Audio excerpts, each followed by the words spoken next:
Panginoon. Amen. Chapter 2 in the book of Matthew. Chapter 2, paki-share members sa ating mga ilang bisita. Pag may yung Bible ninyo, paki-share please.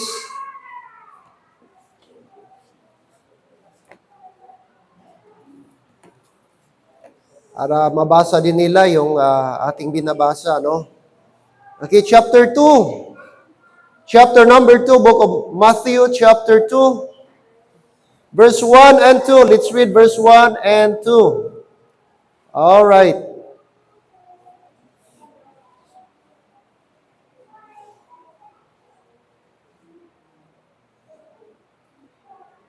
All right. Verse 1 and 2. All together, ready, go. Now when Jesus was born in Bethlehem of Judea, in the days of Herod the king, behold, there came wise men from the east to Jerusalem, saying, Where is he that is born King of the Jews?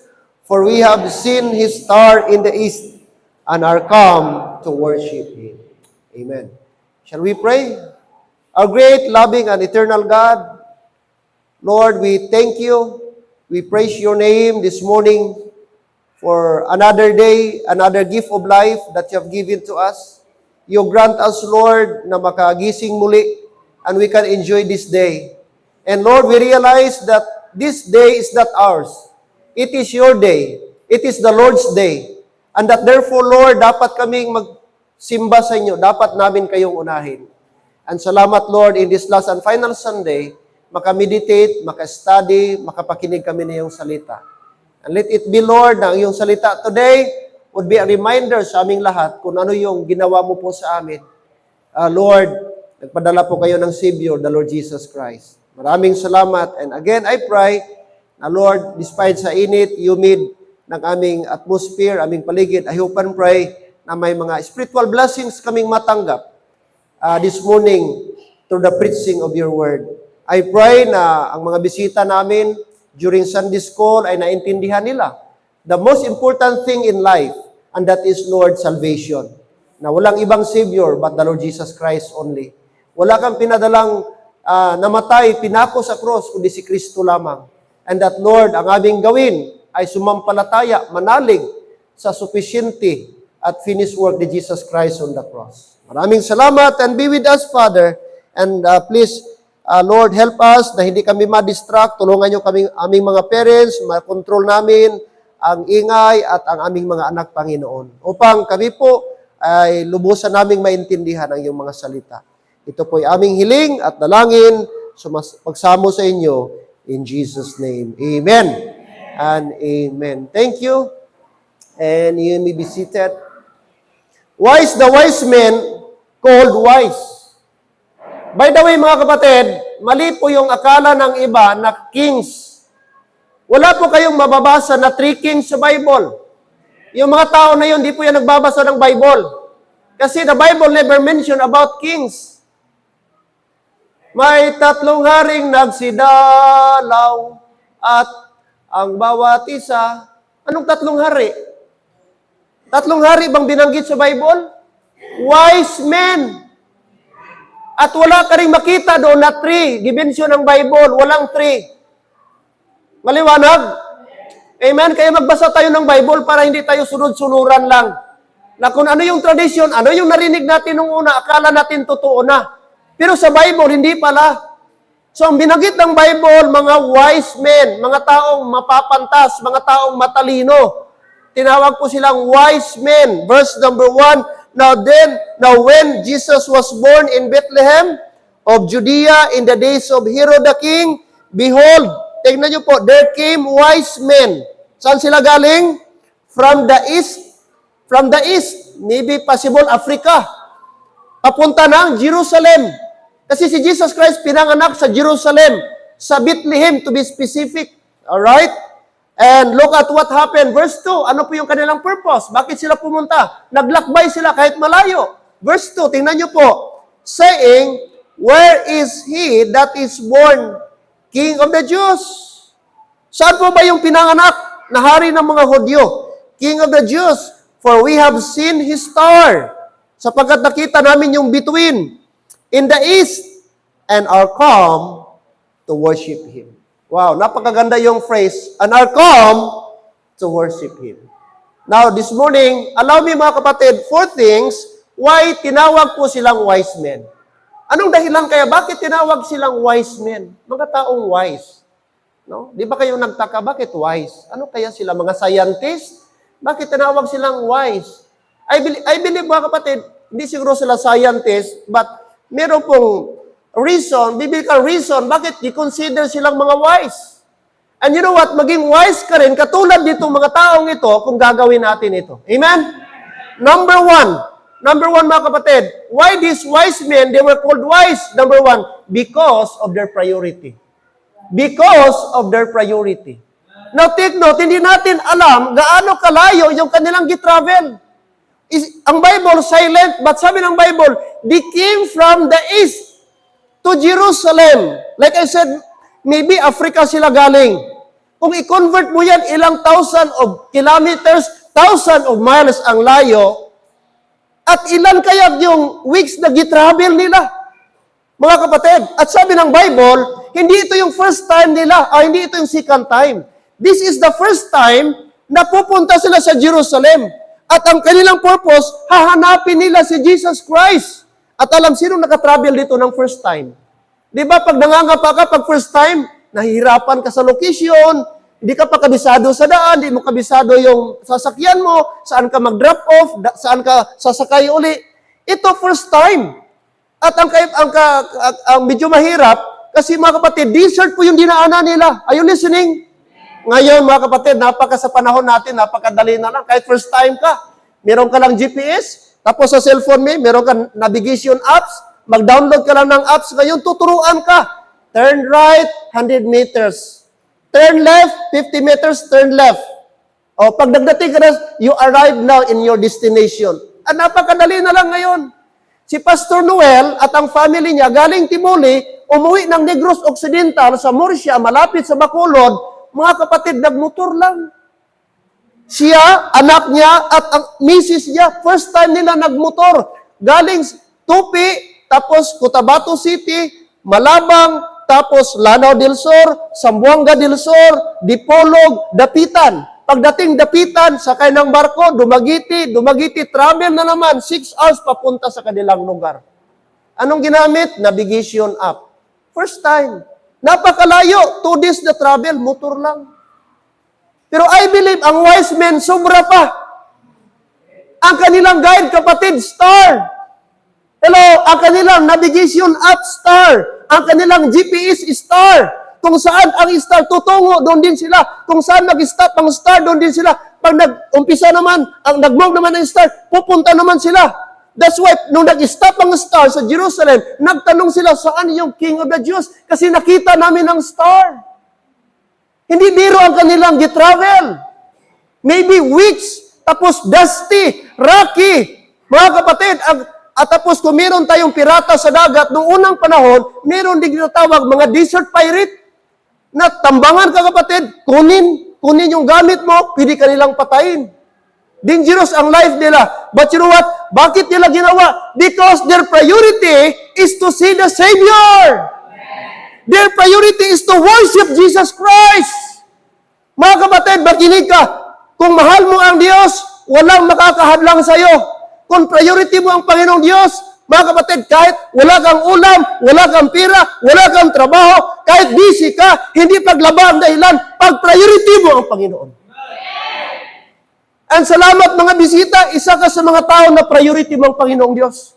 Maraming tao ngayon ang priority, nag-videoke na ngayon. Marami ng tao ngayon, ga-shot-shot na ngayon.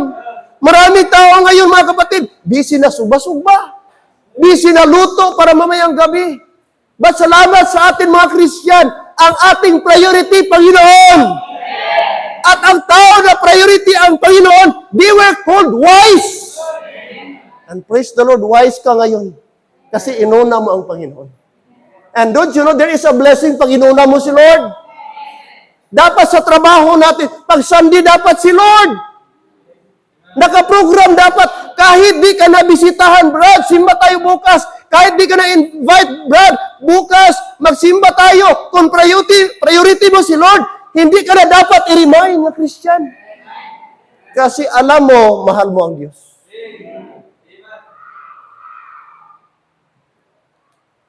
Ang rason natin, busy kasi pastor. Last year, ang rason mo, busy din. Sino bang hindi busy? Ako busy din ako. Itong mga tao busy din. Bakit nagapunta ng church, ikaw hindi? Sino bang ang taong trabaho dito? Tambay, bayaw.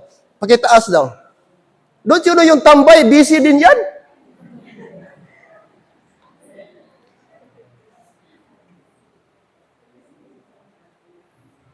Yan ba tayo? Priority. It's a matter of priority. Ang issue, mga kapatid, priority. Hindi ang pagiging busy. Ang pagka-busy, mga kapatid, always yan. Everyday yan. Everyday ang pagka-busy, mga kapatid. Pero kahit ano ka ka-busy, hindi hadlang ang trabaho, hindi hadlang, mga kapatid, ang negosyo, hindi hadlang ang laba, hindi hadlang ang baka, hindi hadlang ang manok. Pag-priority mo ang Panginoon. Ang problema lang, kapatid, kay hindi mo priority. Meron tayong young people dito, ang boyfriend nasa Jinsan, taga Jinsan. Pero makapunta dito, gamotor, maulanan, mainitan, mag-visit lang dito. Bakit? Kay priority. Bakit? Kay palangga. Taga Jinsan, gagasolina, way sa reklamo. Bisita, atubag agad sa ako na, layo-layo gi-travel ko, taga Jinsan, maglakat lang ko diri. Nagasolina pa ko. Una na ginakwenta niya. Bakit? Kay mahal niyang tao. Pag mahal mo Panginoong Diyos, di mo kwintahan. Kung kwintahan tayo ni Lord, ambot lang. Saan tayo pupulitin? Hangin pa lang, kalaki ng ilong mo. Oh, mura January 1, grabe ng haklo mo sa hangin. Tagpilang tangke kayo ng oxygen. Oh, kung kwintahan ka ni Lord, kabayad ka, hangin pa lang. Protection mo, trabaho mo, uwi, bahay, estudyante ka, eskwelahan, bahay, giingatan ka ni Lord. May mga tao, waka abot 2024, na disgrasya, patay. Sa Quezon City, nag-transact lang, video, biglang pumasok yung Fortuner, gatalikod yung mga tao, sinalakay bigla ng driver doon, kaya akala niya brake siguro, natapakan, accelerator, binunggo, on the spot, patay, 7 ang injured. Nag-transact lang, kay mag-withdraw sana, para pa New Year, pumasok yung Fortuner, patay. Pasalamat ka, buhi ta ngayon. Gaginhawa ka pa, makalakad ka pa, makagising ka pa, ma-enjoy mo pa yung family mo, makasama mo pa mamaya. Enough reason, unahin mo Panginoon, kapatid. 2024 na, alisin na natin yung rason natin busy. Lord, kahit anong busy, Lord, basta ikaw unahin ko, Lord. Lord, mabisi man ako, iwanan ko yan, labahan, Sabado, Lord, o Lunes na yan, basta Sunday, Lord, uunahin kita. Amen? Pag Lord's Day, unahin. Naka-income ka, priority si Lord. Lord, salamat, nakasweldo ako. Salamat may bonus. Salamat may 13 months. Automatic separate. Lord, this is for you. Lord, this is for the church. Priority. Hindi ka naubos mo lang kapang bayad sa utang. Dito, pang gasto dito. Why, gid, bilin sa ay Lord, pasensya, gid, Lord. Anhon ta, Lord, kaya gid na bilin. I-thank you mo lang si Lord. Si Lord naghatag sa imo kusog. Si Lord naghatag sa imo kaalam. Protection sa imo, itiway mo lang. Mahuya tas Ginoo. Grabing blessing na tos Ginoo, mga abyan. Adlaw-adlaw ay kaya gipabayan, tapos pag abot sa income, ay ka magdumdum sa iya. It's a matter of priority. Why they were called wise men? Because of their priority. Kapatid, pag i-prioritize mo ang Panginoong Diyos, I tell you, may blessing naghihintay sa iyo. Kasi ang Diyos, maawain, ang Diyos will pour out His blessing sa mga taong umuuna sa Kanya. Sa mga taong priority nilang Panginoong Diyos. In 2024, God is going to bless. Pero kahit anong mo kayod, i-set-aside mo, i-reject mo, i-ignore mo, ibaliwala mo, i-lift out mo si Lord. Ulahi si Lord for me. Kahit anong kamas mo, kapatid, mag-2025 na lang, 2028, pigado kagyapon. Hindi man ako manghuhula, pero based sa Bible, ang sikreto ng blessing, i-priority mo si Lord.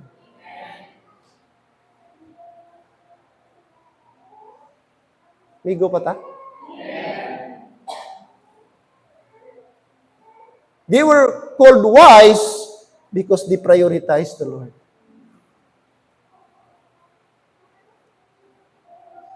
We come to worship Him. Malayo ang kanilang nilakbay, kapatid. Desert, dinaanan nila. Ang dami nila, iniwanan ang kanilang family, gisacrifice nila. But look mga kapatid, they're willing because they want to worship the Lord. Number two. Okay, verse number 2, saying, where is he that is born King of the Jews? Saying, where is he that is born King of the Jews? Why the wise men called wise? Number 1, because of their priority. Number 2, because of their inquiry. Ano yung inquiry nila? Ano yung inquiry nila? Sabi nila, saan? Where is he that is born King of the Jews? Saan yung pinanganak na hari ng mga Hudyo? Referring kay Jesus Christ. The best inquiry, mga kapatid, ang tanong nila, saan yung pinanganak ang pangalan si Jesus? Saan na yun? Gusto namin siyang makita. Napakaganda na tanong. Napakaganda na inquiry. Mga tao ngayon, anong handa mo sis? Anong luto mo unya? Pwede kami makapasyal? Oh. Hello, amen? Aga pa lang, gapamangkod na, gatext na. Sis, anong ara na sa inyo? May gatiyog-tiyog da? Oh. Hello? Dapat hindi sana yan, although magandang tanong, pero hindi yan ang best na tanong. Yung ibang inquiry, sis, anong numero naguha? Anong numero?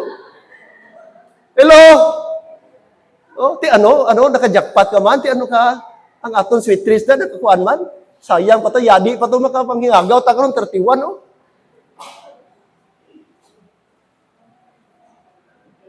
Hello, ara ba ta? Mga kapatid, hindi po yan ang the best inquiry. Itong mga wise men, nagtanong sila, saan ang Kristo? Yung pinanganak, gusto namin siyang makita, gusto namin siyang i-worship. Where is He that is born King of the Jews? Ang hinanap nila, yung hari, sapagkat they knew that Jesus Christ is the King. Amen?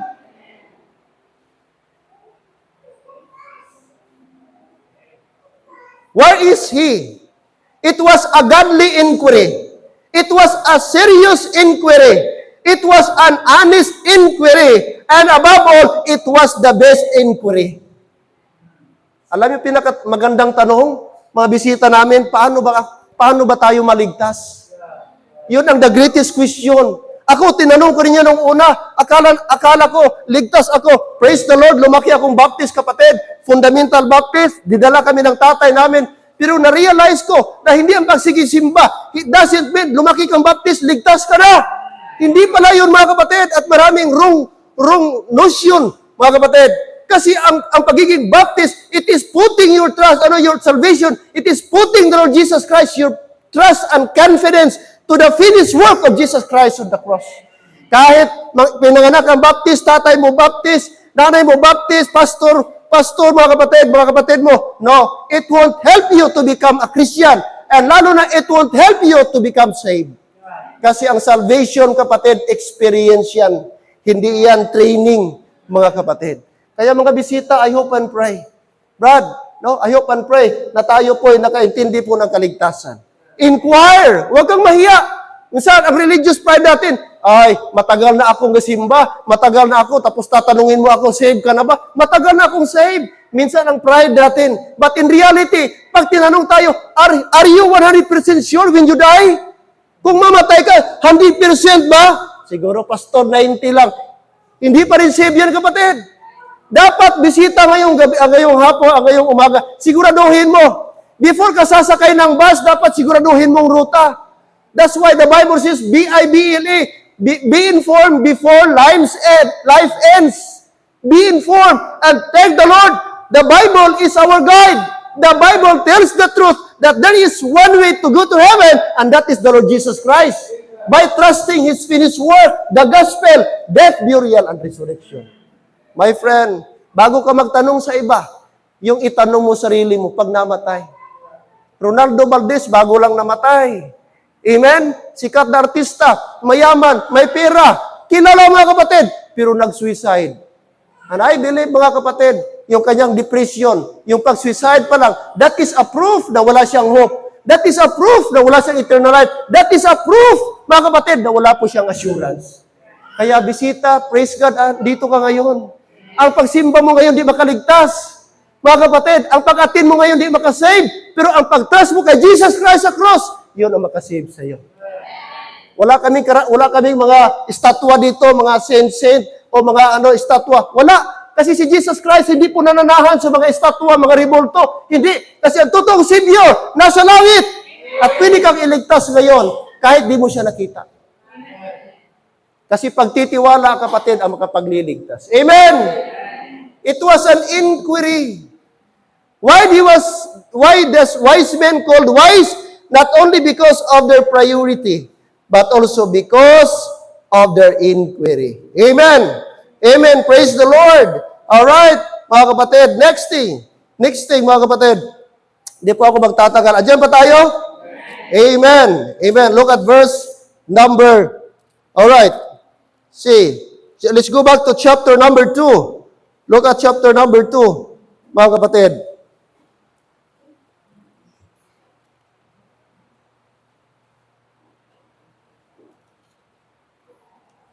Chapter number 2. All right, verse number 11, verse number 10, verse 10. When they saw the star, this is the wise men, when they saw the star, they rejoiced with exceeding great joy.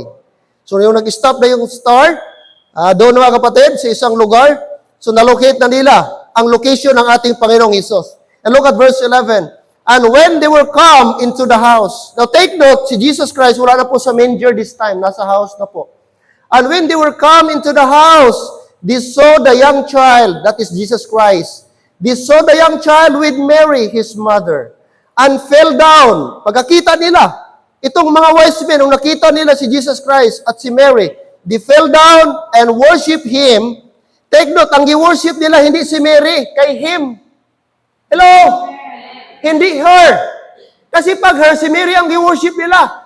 Pero sabi ng Bible, very clear, he worship Him, referring kay Jesus Christ. Kaya dapat nating i-worship si Jesus Christ, hindi si Mary. Hello? No offend mga bisita, but Bible lang ating tinitingnan dito. Okay? They worship Him, and when they had opened their treasures, not only they worship, mga kapatid, but when they had opened their treasures, they presented unto Him gifts, gold, frankincense, and myrrh. What is that, mga kapatid? Why the wise men called wise? Because of their priority. Number 2, because of their inquiry. Number 3, because of their offerings. Because of their offerings. Hindi lang po enough, kapatid, na mag-worship pala tayo. That's why, mga kapatid, hindi kompleto ang worship kung walang offering. Itong wise men, that enough na nag-worship, nag-fall down sila kay Jesus Christ. But after that, the Bible says, they presented their gifts, their offerings. And you know what? Napakaganda ang kanilang offering. Hindi po basta-basta, mga kapatid. Number 1, anong klaseng offering? Verse number 1, verse number 11, the Bible says, gold. What is that gold?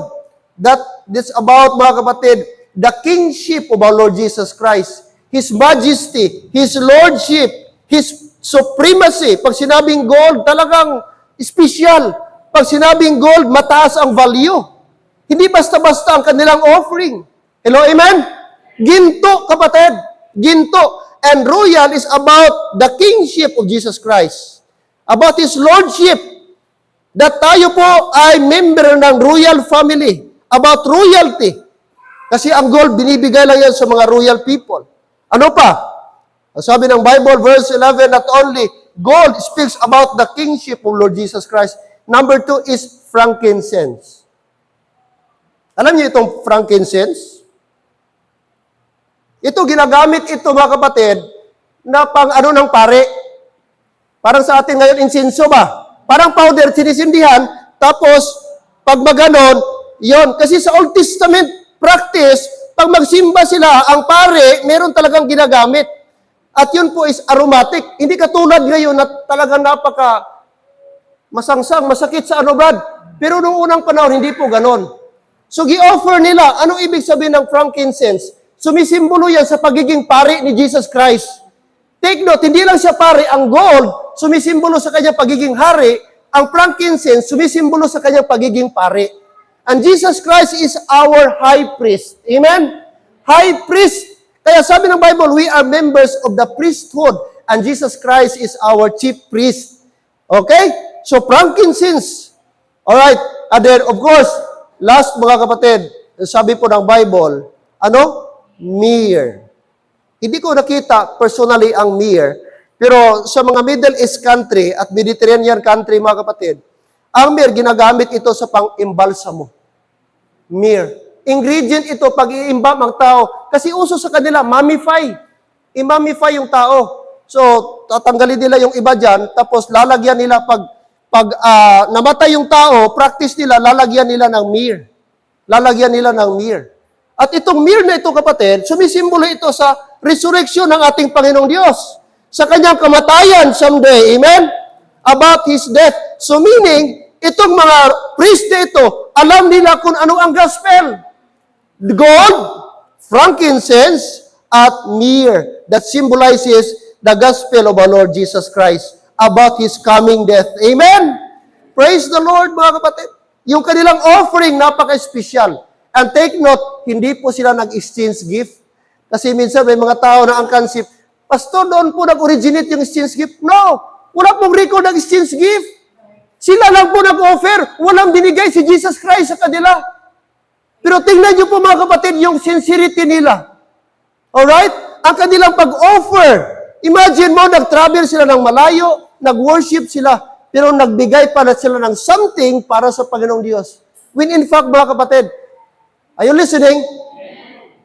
Kung titignan natin, useless man yung kanilang offering. Bakit maging useless? Di ba yun ma-appreciate ni Jesus Christ? Kay bata pa siya. And most probably, ang edad ni Jesus Christ this time, pag-visit ng wise men, 2 years old. 2 years old. Anong buot ng 2 years old? Pwede na ba yan makisiya? Ay, thank you, sir. Sino? Di pa, wala pa yung alam yung 2 years old. Pero para sa kanila, walang kwenta kung pasalamatan tayo. Walang kwenta kung i-appreciate ang ating offering. Importante nakita natin si Jesus Christ. Importante nakita natin si Savior. Importante na ibigay natin yung regalo natin. Wow. Ito yung mga taong sincere. Hindi lang sila kontento na maka-worship, nagbigay pa sila something sa Panginoon. Kaya ang tunay na pag-ibig, hindi lang ina-thank you, mayroong something ibibigay. John 3:16, for God so loved the world that He gave. He gave. Amen? Itong mga taong ito, mga kapatid, they give the best offerings. Pinaka-the best offering, mga kapatid. Hindi ordinary ang kanilang gibigay na offering. Gold, myrrh, and frankincense. Tanong, ikaw, anong pwede mong i-offer sa Panginoon ngayon? Pastor, wala akong gold. Yes, I understand. Wala tayong gold. Siguro ang gold natin, gold-plated lang. Gold-plated. Siguro wala kang myrrh. Siguro wala kang frankincense. Amen? Pero kapatid, may gi-expect si Lord na dapat nating i-offer. Romans chapter 12, verse number 1. Romans chapter 12, sabi ni Apostle Paul. Let's read, mga kapatid. Diyan ba tayo? Amen. Praise the Lord. Malapit na tayo, mga kapatid. Chapter number 12, gusto ko lang emphasize. Gusto ko lang emphasize, kapatid. Anong sabi ng Bible? Nag-require ng Panginoong Diyos sa atin na dapat nating i-offer today sa ating panahon in the dispensation of grace. Let's read chapter 12, verse 2 at chapter 12, verse 1. Chapter 12, Romans chapter 12, verse 1. Ready, go. I beseech you, therefore, brethren, by the mercies of God, that ye present your bodies a living sacrifice, holy, acceptable unto God, which is your what?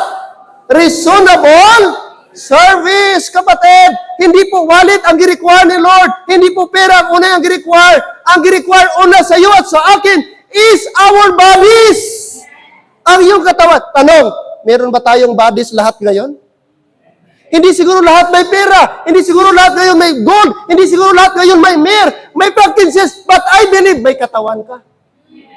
At number one, yun yung gi-require ni Lord na dapat nating i-offer sa Kanya.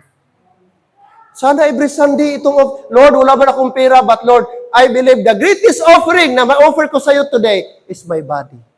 Present your bodies a living sacrifice. Kapatid, huwag mong antayin na maging ano ka na, maging masakitin ka na bago ka mag-offer. Doon, sino may mga tao ngayon naka-ICU, nasa hospital, Lord, ang kanilang prayer, bigyan mo ako ng lakas. Lord, bigyan mo ako another life. Pero nung healthy pa sila, saan sila? Kapatid, huwag nating antayin, mag-promise ka, makipag-bargain ka sa Panginoong Diyos. Lord, ayusin ko ng buhay ko. Lord, magsimba na ako. Pero wala na, gaital-ital ka na. May injection, may oxygen. Hello, amen? Wag, habang healthy pa, habang may lakas ka pa, habang makalakad ka pa, habang makapunta ka pa ng church, go to church! Offer your bodies as a living sacrifice. Kapatid, walang pinaka-acceptable na offering but our bodies. Any offering without the bodies, the Bible says, it is a dead offering. Only the bodies is considered living sacrifice. Are you with me? Sana sa 2024, prayer nating lahat. Amen? Mag-pray ka, Lord, healthy pa ko, huwag ka man simba-simba. Sige, Lord, di talaga tagaan sang healthy. E kung healthy ka, sige ka man lagaw-lagaw. Mas una mo pang ligo, mas una mo pa itong, kung di ka makadto, may pa siguro, magpahimuyong ka, tagaan talaga sakit, para sige ka sangpit sa akon. Para sige ka pangamuyo sa akon, kaya kung maayaw ka, lawas, di ka man makita simbahan. Kung diin ka man. Hello, amen? Dapat itong ating healthy life, kapatid, ma-offer natin sa Panginoon. Dapat ang makabenefit dito, Panginoon. Hindi kay kalibutan, pag di ka na mapuslan, Ginoo, ari ko, gamita bungal-bungal ka na, bulag ka na, lumpo ka na, tapos masiling ka, Ginoo, gamita ka, buhi ko, tagaan mo lang leftover ang Ginoo. No. The best offering is your life. Kaya mga bisita, praise the Lord. We appreciate your presence. Salamat andito kayo ngayon. And I hope and pray sana hindi lang itong huli. Last na pag-visit nyo, I hope ito yung simula. Okay? We thank the Lord. Another year, ibibigay ng Panginoon sa atin. Lord willing. Amen? Give your best offering to the Lord.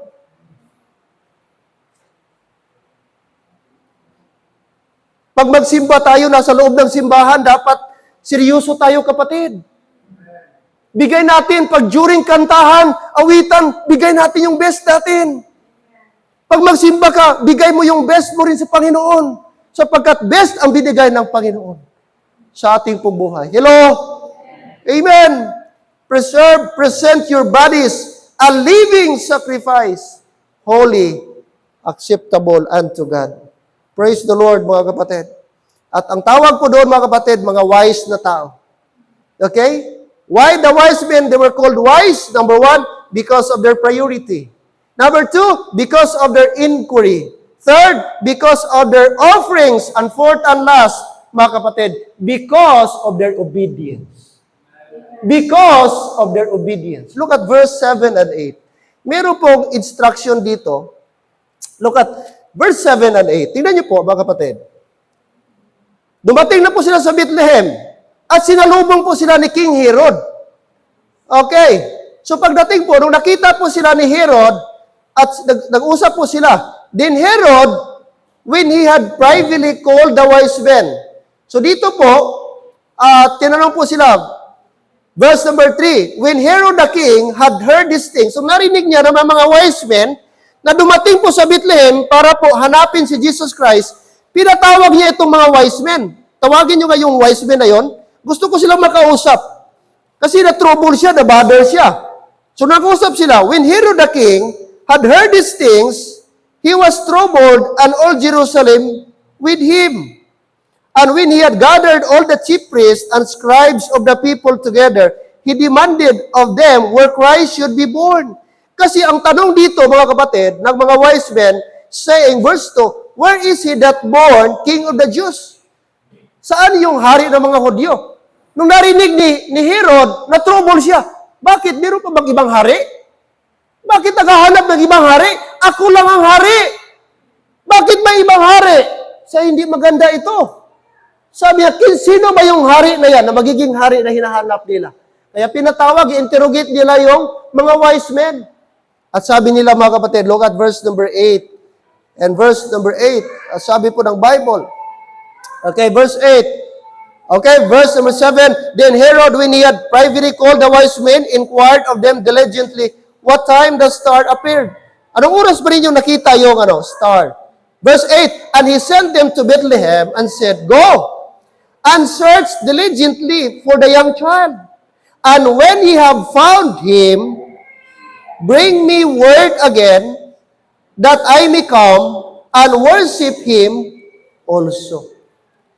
So dito po mga kapatid, sinabi niya, instruction niya sa mga wise men, okay, pag nakita niyo po yung child na yan, pwede ba, balik kayo sa akin, tapos i-inform niyo ako, para ako din makapag-worship din sa kanya.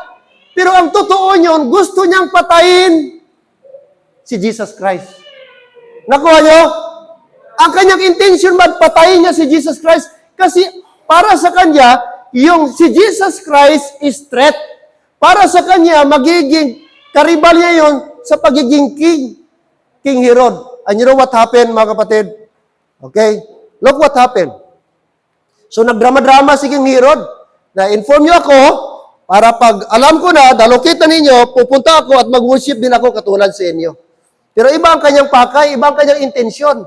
Gusto lang niya malaman ang location at ipapatay niya si Jesus Christ. That's why, look at verse, mga kapatid. Tingnan niyo po, look at verse number 12. Look at verse number 12. Let's read verse number 12. Ready, go. And being warned of God in a dream, that they should not return to Herod, they departed into their own country another way. Di ba yan obedience? Amen? So habang naka-stay sila doon sa Bethlehem for maybe few days, bigla na nagpa-dream ang Panginoon. At sinabi doon sa dream, kasi nung unang panahon kasi, si Jesus Christ, ang Panginoong Diyos, bigay ng message through dreams. Kaya totoo yung mga dreams nung una. Pero ngayon, iba na yung dream mo, di na yan pwede. Di na yan totoo, bunga lang yun ang pagod mo. Kung sabi mo, pagising mo bukas, Daisy, may 1 million ka na, January 1. Ay, hindi po yan totoo, huwag kang maniwala. Pero nung unang panahon, totoo talaga. At sabi ng angel, ang instruction, mga wise men, wag na kayong babalik kay Herod. Kasi ang purpose niya, hindi mag-worship kay Jesus Christ, kundi patayin niya si Jesus Christ. Kaya, ang payo ko sa inyo, advice ko sa inyo, pupunta kayo at gagamit kayo ng ibang daan at wag na kayong babalik kay Herod. At sabi ng Bible, Brad, tinupad po, Brad, ng mga wise men ang instruction ng Panginoon sa kanila during dream. Now, take note, pag ikaw ba minsan, pag dream ba, paniwalaan mo ba yan? Many times, ga-dream man tayo, amen? Pero yan, fictional lang yan. Minsan, kung ano yung last na nakita natin, either cellphone or TV, yun yung ma-retain sa ating subconscious. Pag tulog natin, na-store yun, parang archive, na biglang mag-play. I-play yun. Oh. So, hindi reliable, mga kapatid. Pero nung una, kung ano ang dream, totoo talaga. Hindi sila nag-doubt. Uy, kagabi may sinabi sa akin. Sa akin din may sinabi. Sa akin din may sinabi. Huwag daw tayong babalik doon. Kaya delikado si Jesus Christ. Baka patayin daw ni Herod. Sige, pupunta lang tayo. Gagamit tayo ng ibang daan. Nag-obey ang mga wise men. Kaya kung hindi, mga kapatid, wala tayong Savior ngayon. Hello, amen? Ikadua, mga kapatid, pangalawa, hindi sila natakot, pwede silang ipapatay ni King Herod. At you know what? Nagalit si King Herod dito. Oh, look at what happened. Nung nalaman niya na nakaalis na yung mga wise men, ano pong ginawa niya? Alright, mga kapatid. Okay. Look what happened, mga kapatid. Oh? Sabi po dito, verse number 16. Look at verse 16. And then Herod, when he saw that he was mocked of the wise men, baga di tinupad yung usapan nila. Galit na galit siya. Was exceeding wroth. Talagang nagpupuyo siya sa galit. Was exceeding wroth and sent forth. Nagpadala po siya ng mga sundalo. Oh, and slew all the children that were in Bethlehem and in all the coast thereof, from 2 years old and under, according to the time which he had diligently inquired of the wise men. Anong nangyari mga kapatid? Kawawa ang mga bata. Nung nalaman ni Herod na hindi tinupad ng wise men ang kanyang utos na magbalik, nag-order siya. Okay mga sundalo, halughugin ang buong Bethlehem at lahat ng mga bata 2 years old below, patayin. At ito yung unang na-record mga kapatid sa time ni Herod, tinawag na genocide. Alam yung genocide? Yung mass killing ang tawag. Mass killing. Imagine mo lahat ng mga bata inosente, anak mo kunin, patayin, 2 years old below, patayin, 2 years old below. Ilang nanay namatay ang kanilang 2 years old na anak? Maybe hundreds, Brad. Maybe thousand ang mga nanay. Lahil lang kay Jesus Christ. Galit na galit si Herod. But praise the Lord, may mga wise men na nag-obey sa instruction. And because of that, nasave ang ating Panginoong Isus, the Lord Jesus Christ. Amen? Obedience. Kapatid, obedience is essential. Hello? Obedience is mga kapatid, brings blessing. Obedience is commanded in the Bible. We are commanded mga kapatid. Kaya tayo po, mag-obey lang tayo mga kapatid. There is blessing when we obey. Hello, amen? Yes, we were commanded to go to church. That is the instruction of the Lord. Amen? We were commanded to give a portion of our income. Okay? Of our offerings, mga kapatid. There is blessing when we obey. Amen, Christians? There is always blessing when we obey. But at the same time, when we disobey, there's always consequences. Lot, he suffered the consequences. Hello, amen? But look, Abraham, because he obeyed God, he was prospered. Mga kapatid, ma-wise ka. Ang mga taong obedient, tinawag ba the wise? Hindi lang ang mga tao priority Panginoong Diyos. Hindi lang yung mga tao, kapatid, na nagbigay ng best offering, but also yung mga tao nag-obey sa Panginoong Diyos. And salamat, andito ka ngayong umaga. Hello, amen? Because ang pagpunta ng church, utos ng Diyos. At ang mga tao na inuna ang Panginoong Diyos, they will be considered wise people.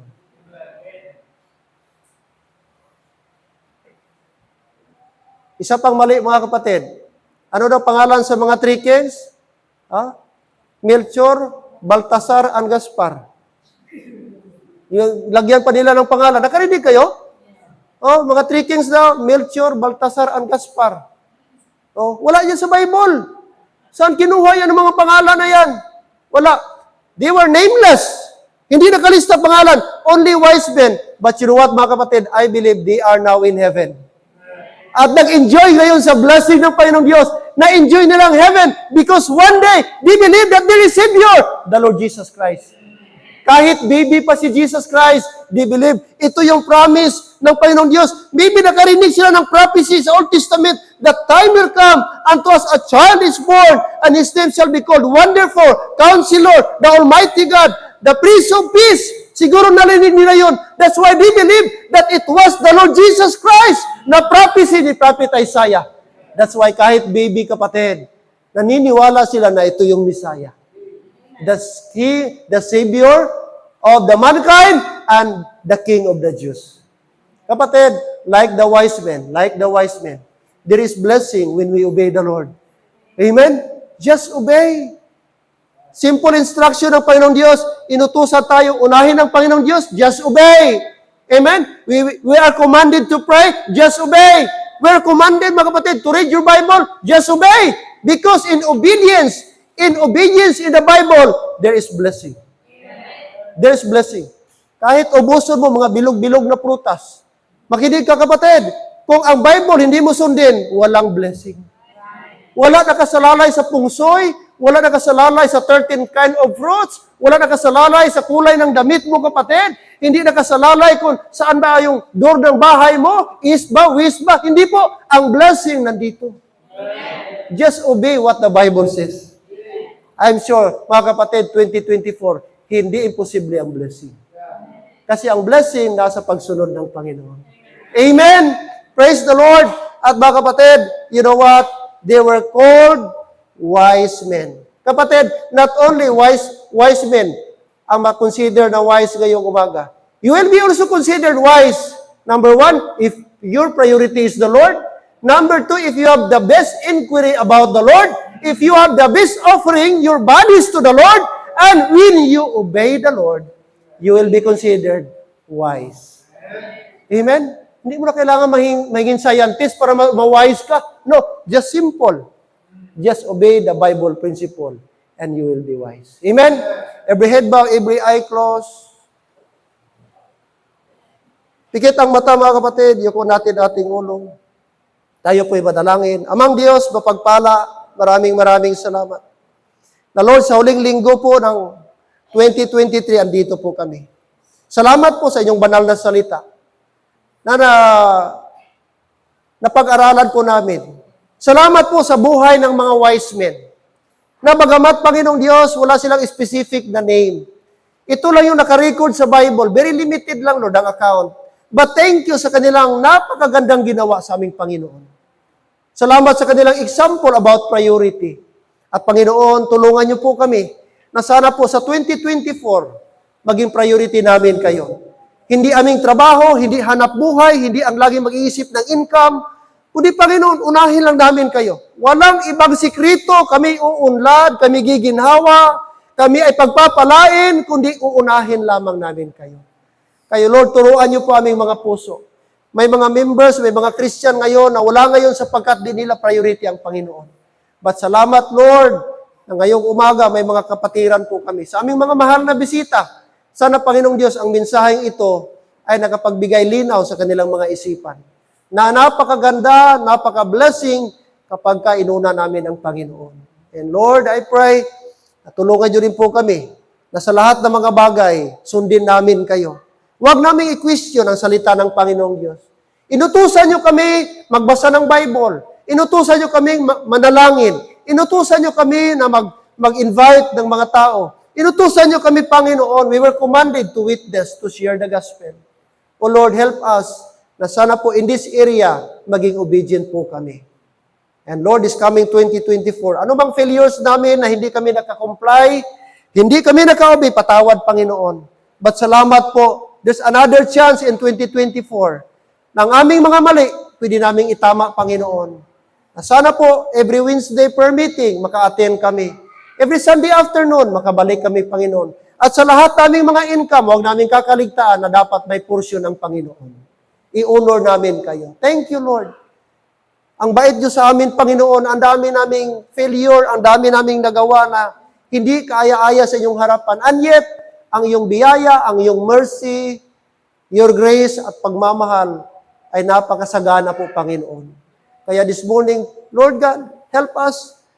Katulad po sa mga wise men, Lord, ibigay namin ang aming pinaka-the best na offering.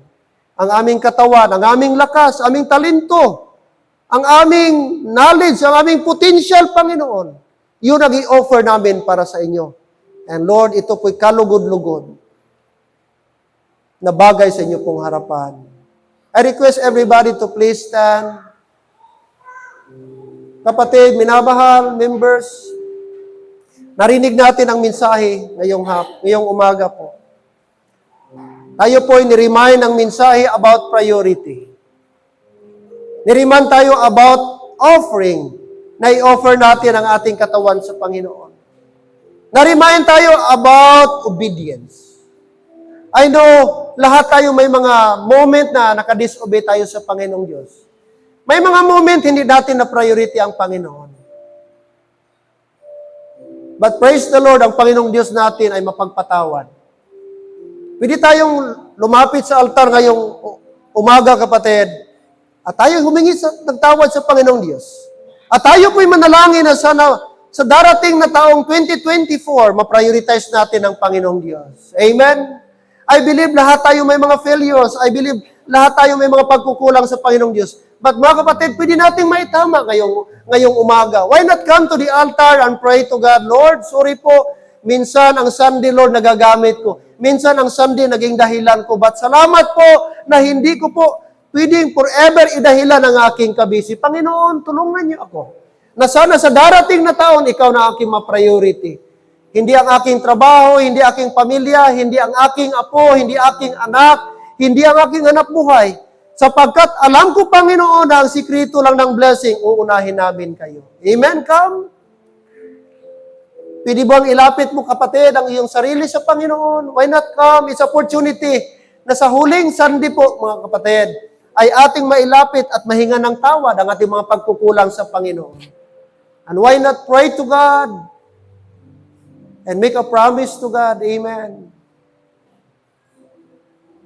It's not too late. God is gracious. Amen.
Dear God, salamat Lord this morning. Salamat po na kami po ay na-remind today sa pamagitan po na iyong salita. And sana Lord na natinag ang aming puso, hinipo niyo ang aming puso, at Ama, anumang pagkukulang namin, anumang kasalanan naming nagawa, sana po patawarin niyo po kami. At tulungan niyo kami, Ama, sa 2024 na sana po ma-prioritize na namin kayo. Ikaw na yung aming mauna. Sapagkat Lord, anumang mga pagkukulang namin o anumang mga kulang namin sa buhay, pupunuin nyo, tutugunan nyo, susuplayan nyo, sapagkat pangako nyo po, na hindi nyo pababayaan ang iyong anak na inuuna po kayo. Kaya Lord, tulungan nyo po kaming lahat na magtiwala sa inyong pangako. Magtiwala sa inyong salita. That if we seek God first, Lord, you will take care of our needs. Thank you. Thank you sa mga taong pumunta. Alam nyo po, narinig nyo aming mga prayers, narinig nyo po aming mga kahilingan, ang aming mga puso, aming mga daing ngayong umaga. Panginoong Diyos, bigyan nyo kami ng lakas na matapad namin ang aming mga hinihiling sa inyong harapan ngayong pong umaga, Panginoon. At sana po, maging active pa kami this coming 2024. Maging faithful pa kami sa 2024. Maging cooperative kami sa 2024. Maging prayerful kami. The more pa kami magbasa ng Bible, mag-study ng Bible, Panginoon, because that is the secret of blessing. Thank you, Lord. Thank you for this morning. And I hope i-dismiss nyo po kami na baon-baon namin ang mensahe. Huwag nyong hayaan na papasok sa aming tinga at lalabas sa kabila ang mensahe. Sa halip, makakita po ito ng puwang sa aming mga puso.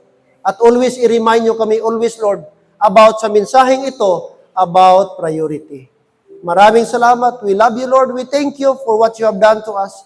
We praise you for the great salvation. Thank you for Jesus Christ.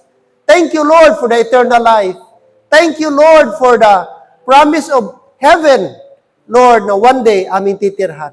Maraming salamat. Thank you for our visitors. Salamat, Brother Kenneth and his wife. Bless them. Mga visitor ni Mary Chris, mga visitor po, Lord, ni Nanay Alanis, salamat, Panginoon. I pray for them, bless them, bless us all, O God, na sana po maging prosperous ang aming pag-celebrate po, Lord, ng New Year mamaya at sa aming pagharap ng bagong taon. Sana bagong taon, bagong buhay, bagong pangarap, bagong desire ang nasa puso po namin, Panginoon. All these things I ask and pray and thank in Jesus' name. Amen and amen. Are you there? Amen? I hope